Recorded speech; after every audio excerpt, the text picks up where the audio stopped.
But first, my judgment of Anthony Albanese, as you know, is that he says one thing and then does another, such as this. Stage 3 tax cuts will come into effect in July in full. Well, we haven't changed our position on that, Michael. I'll ask that question again. Can you promise, as you did before the election, the Stage 3 tax cuts will come in full in July? Well, I've said we haven't changed our position, Michael, can you promise, Prime Minister?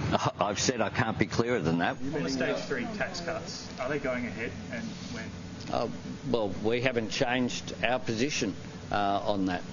We have no change to our plans. Tax cuts will happen in July. We're being very upfront with the Australian people that when economic circumstances have changed, it is the responsible thing to do to change our policy. And this. Reducing power prices by $275 a year. There'll be a reduction for households of $275.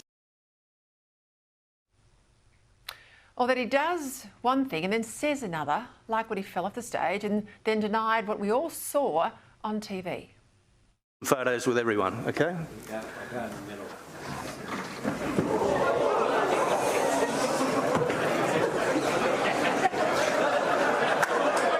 I stepped back one step. I didn't fall off the stage. Just one leg went down, but I was sweet.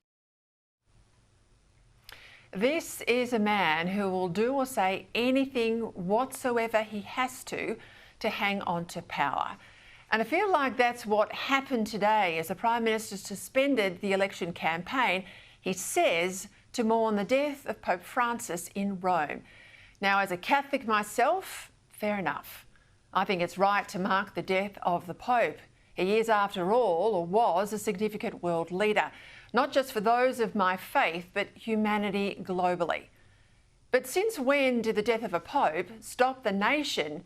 And since when did it stop an Australian election campaign?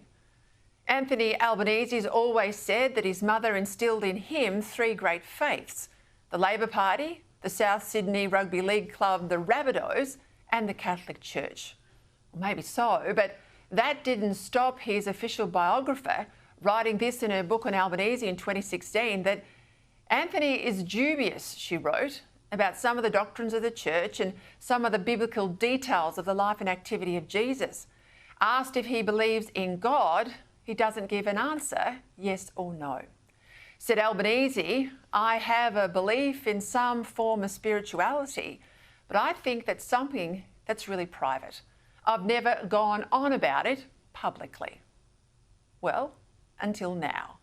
Last night, in addition to an official statement on the death of the Pontiff, there was a late-night visit to St Patrick's Cathedral in Melbourne, accompanied, of course, by a photographer, for a picture that was all over the newspapers this morning. Followed up then by Mass at 7 a.m. and a formal press conference after that, where he announced today that he would suspend official campaigning. The last time a federal election campaign was suspended like this was in 2010, when we lost an SAS soldier on the battlefield of Afghanistan, and Julia Gillard and Tony Abbott, well, they stood down for the day, attended his funeral as a mark of respect. Now, as relevant as the Pope is for many Catholics, and I'm mercy educated my whole life, and with the Jesuits too, as I said, me included, I don't think the two compare. I still can't look past the fact that this is the same Albanese who chose to repeatedly mock Tony Abbott's Catholicism, attacking him as the mad monk. And Tony Abbott, I mean, for goodness sake, the bloke sits there in question time, says nothing for half of the last parliamentary sitting week, where 2 days gone out of 4, he is yet to open his mouth in the House of Representatives. I mean, the mad monk has become a Trappist monk. He's taken a vow of silence, pretending that this has got nothing to do with him. And there were dozens and dozens of examples like that. And his Catholic faith, Albanese's Catholic faith, such as it is, didn't stop him from being one of the very few political leaders to ever make an affirmation when sworn into office, rather than swear an oath on the Bible. It's the same PM too who wouldn't allow his senators a conscience vote last year when the question came up about live births after late-term abortions. Now, if the PM has had a midlife renewal of his faith, again, I say as a Catholic, well, that's wonderful.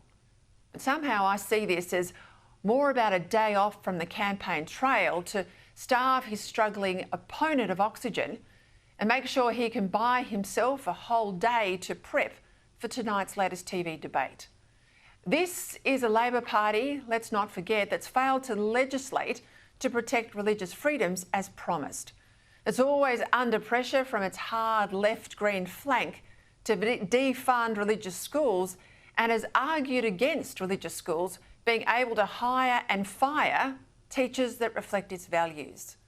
Now, I'm all for commemorating the Pope's contribution to public life, but suspending our election campaign for the leader of the Catholics or any religious leader, Islamic, Jewish or any faith, well, that strikes an uncomfortable chord with me.